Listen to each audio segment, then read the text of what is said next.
Good afternoon. We are here today representing Aalborg University Business School. We would like to thank the CFA for the event and DNV for hosting us. So, we would like to chip in with a buy recommendation for Nordic. We foresee an 11% price growth in a year, and we cannot wait to show you our findings. So, on our showcase, we'll go through several bits, and these are the three main critical aspects we found that will justify today's Nordic advantage on the segment and the future. But first, let me explain you a little bit what Nordic consists of. So, with a solid position in the fabless sector, a sector where companies outsource production and distribution of semiconductors, Nordic strives to develop best-in-class low-energy solutions. With this, Nordic uses several tools, one of them being DevZone. One thing also worth mentioning is that we can see the historical data of Nordic stock being highly correlated with the outbreaks in technology that Nordic had, which furthermore also proves the latent potential that the stock has here with the COVID 2020 crisis, making it a sharp turn. But of course, these are only small things that make Nordic Semi such a special case. Nikolai. Thank you, Bruno. So with a very high regard for sustainability, Nordic Semiconductor has ESG closely integrated into the very heart of its supply chain. This supply chain also works to serve multiple of the United Nations Sustainable Development Goals. In terms of Scope 1 and 2 emissions, Nordic managed to reduce its GHG emissions by an astounding 82% in 2020 alone. Additionally, they reduced their Scope 3 emissions in the sense that TSMC, their main supplier, managed to reduce their per-wafer water consumption by an impressive 8.9%. In terms of human capital development, Nordic has both mentorship programs in place for the early stages of employment, as well as annual appraisal conversations. And this is all to further foster the well-being of its employees.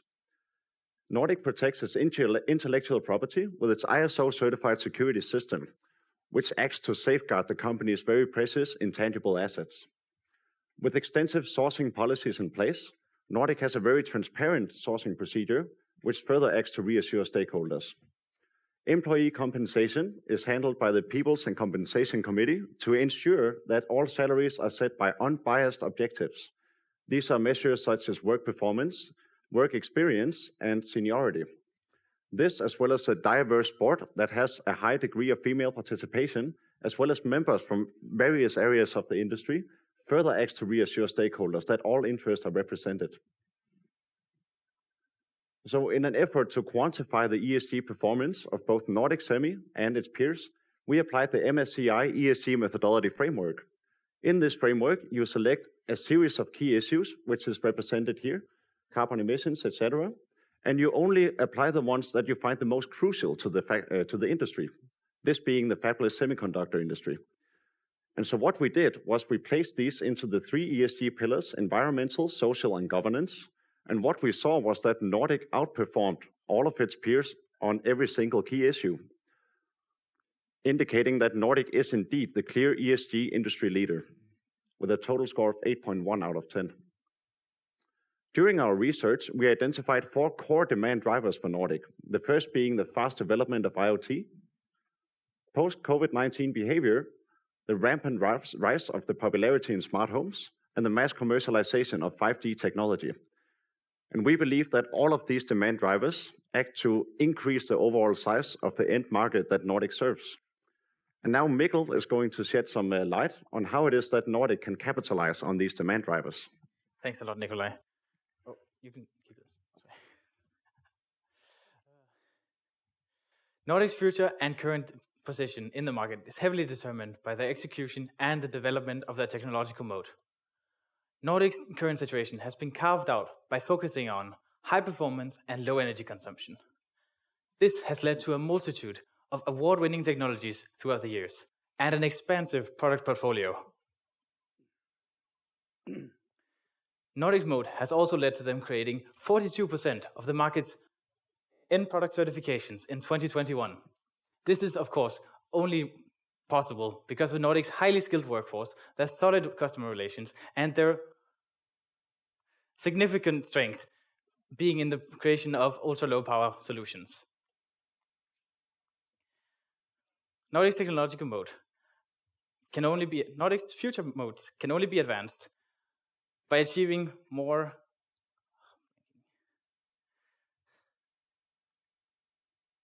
by achieving further capitalization on emerging technologies. I'm sorry. We can move on. Yeah. Nordic does this by looking towards cellular and Wi-Fi 6-based IoT. We believe that in the future, these two markets, supported by Nordic's signature strength, will support them in creating a solid foundation in the IoT industry as a whole.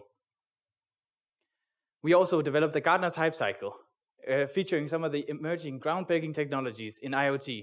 And we believe that these technologies are potentially crucial for IoT companies in the future of IoT.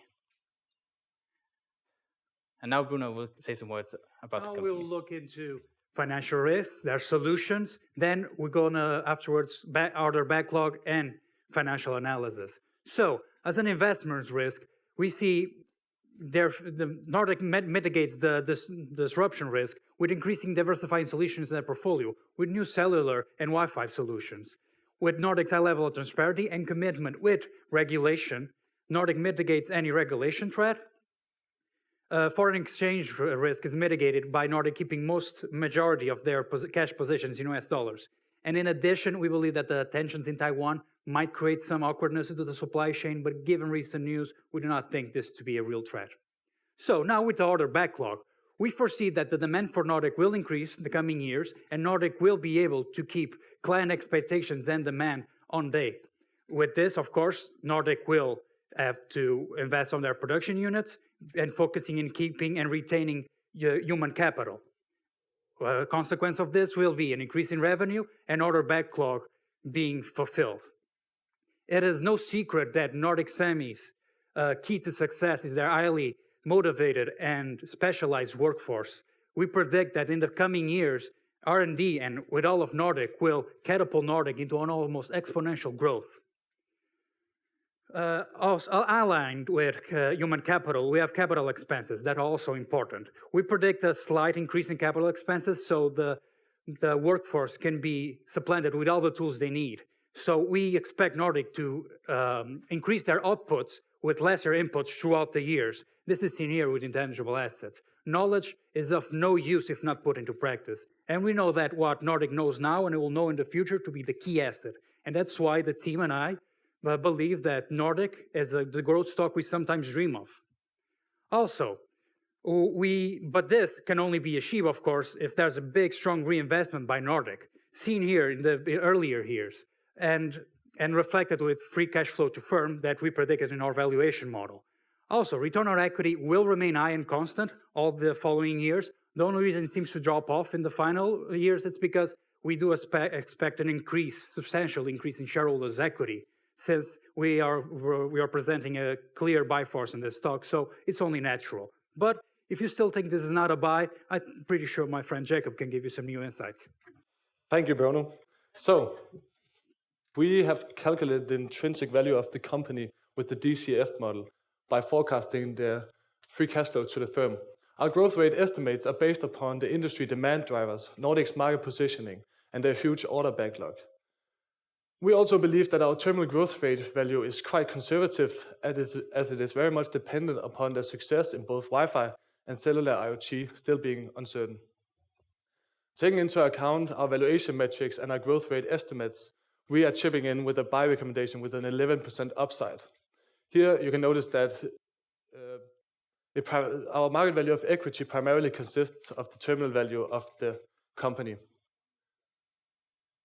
We also made a sensitivity analysis to see how much changes in our valuation metrics would make our target price fluctuate. It is sufficient to say that minor changes in the growth rates could change our recommendation from a buy to a sell, but we believe more in higher growth rates than lower growth rates, as Nordic's qualified workforce will be able to meet their ambitions and further closing in on their order backlog if supply chain constraints loosen up, which we see as highly likely.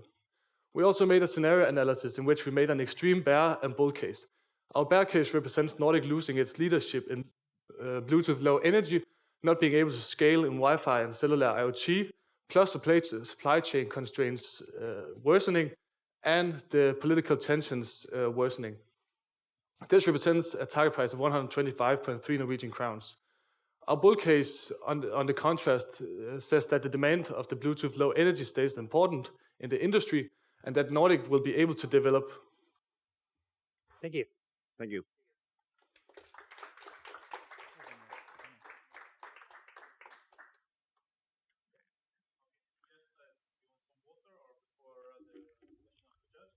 I think we're fine. I think we're good. Thank you. Okay. Thank you very much for a great presentation. I wanted to ask, kind of start off with your considerations around the competitive advantage of the company. Obviously, this is a product that, generally speaking, a lot of companies can make similar products. So how do you recognize kind of Nordic keeping its 40% market share on design wins? First of all, we'd like to add that currently it isn't the data we showed isn't a current market share, as the current size of Bluetooth Low Energy is way higher, and we believe Nordic takes a large, an increasing share of this size. But anyways, to answer your question, we believe that Nordic's current situation is that they are the leading driver or the leading company in creating ultra low power devices. And these ultra low power devices, as we can see from the other competitors, are really hard to make. And they have their hands on some solid knowledge that can really, as long as they keep it in the company, of course, that it can drive that company to a bigger revenue in the future. I'm not sure if that answers your question, but if not, please do. I'd like to add a little something to that as well. Like being a fabless company, you're so reliant on the knowledge of your employees, because what really drives your revenue is your R&D. And what we saw Nordic doing is that they were really good at attracting talent, but also at retaining talent. And the retention rate was as low as 3%, which was under the goal of 5% even. And in order to maintain a competitive edge, you have to maintain the people, because at the end of the day, that's what you have to work with. And we saw that Nordic was significantly ahead of its peers on employee retainment. Great. I'll do one more, and I'll pass the mic. Obviously, the stock had a great rally through most of last year, and then came harshly down in January. I just wonder your thoughts on the share price move, both up and also down. So I would like to add something. You see, it's very correlated with the industry of semiconductors, and it's a very volatile industry. It is very much dependent also on the interest rates, as we see it as it's very dependent on, it's a growth company, and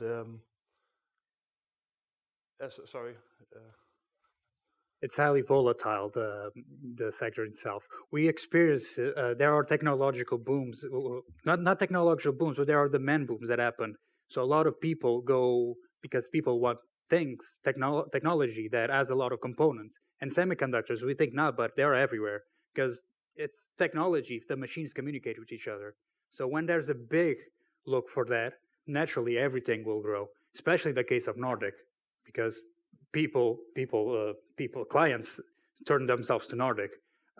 In comparison, also curious, the other fabless giants or other companies that have it, they did not have the same growth. This is because they didn't keep up with the demand of the market, more or less. And also we have to consider things that happen outside of the markets. Of course, yeah. Thanks. Can you go back, explain a little bit how you look at margin developments over your forecasts, and what is the main sensitivity to input cost, or what is your analysis there? So, as I mentioned, the biggest thing here in the sensitivity analysis is the growth rates. And I would also like to add that the weighted average cost of capital, primarily in the stable period, also have a lot to say, as we don't know what the risk-free rate will be in the future, or what it costs to take on debt. But it's definitely the growth rate and the weighted average cost of capital that are the two most prominent in the sensitivity analysis. But what are your assumptions around EBITDA margins? Again, sorry? The EBIT? EBITDA, yeah. So when profitability margins. So when we developed our forecasts on all the book values and revenue and EBITDA, all those things, we went with our growth rates So basically, our sales, those affect our sales. And with that, we did a proportion on the financial statements.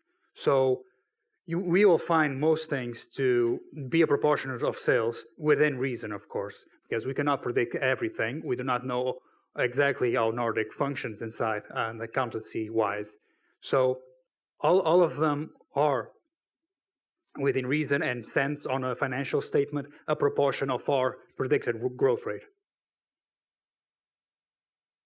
Then maybe a question on the customer base or the concentration of the client base for the company. Have you looked at that, and have you seen any upside or risks? Well, I'd like to speak to that. One thing that Nordic has is it has its Dev Zone program, where it works very closely with developers outside of the company. And we believe that it actually facilitates a lot of co-creation and keeping up with the customer end, because that way they're always on top of what are these developers actually asking for. And it gives a certain closeness to the markets that, at least in our analysis, we found that competitors were lacking that ability, that tool to do. And that's also a good thing, because by doing this collaboration and having such a huge database of people on the internet working for that, they can access very specific market niches. Because if I'm working in an industry and I need something, and I know what I need, but I don't have the hardware, I can go to Nordic, tell them what I want, then Nordic sees a new opportunity in the market. Mm-hmm. And this is something competition does not have. And of course, word of mouth, clients talk with each other, everything goes up. Hopefully. Thanks. And another question on kind of how you've done your modeling or your assumptions. I'm wondering how much you have expected for cellular, kind of the long range going forward, and from kind of what year you assume there to be a hockey stick in revenues from cellular. How do you think around that? Yeah, so it's in the first couple of years we saw last year that it was growing with 150%, and even though it's a low part of the revenue, it's still growing a lot. So in the growth rates seen in the next few years is both the leadership in Bluetooth Low Energy growing in market share, but also the cellular IoT. But as it gradually decreases the growth rate, we see cellular IoT taking over more of the market share. Okay. And on the backlog, have you thought of any risk to kind of double ordering, the risk that demand comes down and cancellations of the backlog? What are your assumptions or thoughts on this?